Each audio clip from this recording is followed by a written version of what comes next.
Good morning USA, good evening Philippines. Hello guys, ito magkakape po ako.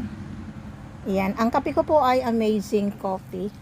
Tapos, yung Amazing Coffee po kasi, pag tinimpla mo po siya ay medyo mapait po siya. So, linagyan ko lamang po siya ng konting milk.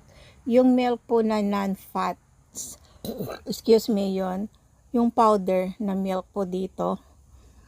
Ayan, magkukwento po ako habang magkakape po ako, magkukwento po ako ng aking experience po dito sa USA. Ayan.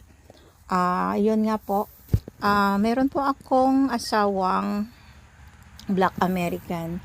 Pero hindi naman po siya totally na as in black na black po talaga. Yung parang ang kulay po niya ay kakulay po din natin. Ayun. So, yon kinasal po ako kinasal po kami noong April 16, 2022. Ayan, tapos, after po namin kinasal ay yon prinasis po namin ang aking green card na 2 years. Ayun, so, ayan, may expire na po ngayong September yung green card ko pong 2 years. So, kailangan na pong i-update or removal for conditional. Ayun, ang i-apply po namin ay 1-751.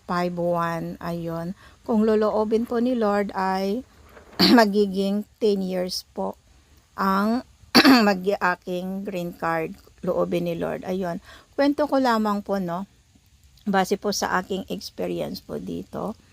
Ang akala po kasi ng maraming tao po ay dyan sa Pilipinas, porket may asawa ka pong AFAM ayun, maswerte ka na. Hindi po ganon.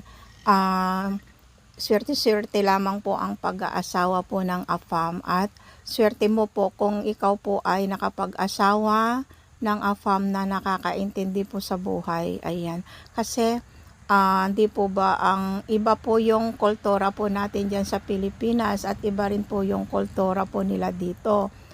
Dito po kasi yung mga halimbawa po yung mga anak po nila ay nakapag-edad na po siya ng 18 pag babae at 21 naman kung lalaki, may kanya-kanya na po silang buhay. Magkakaroon na po sila ng trabaho. Ayan, hihiwalay na po sila sa kanilang magulang. Ayun, kanya-kanya na pong buhay. Ayun, yung mga kapatid din po ganon, at saka yung magulang. Dito po ay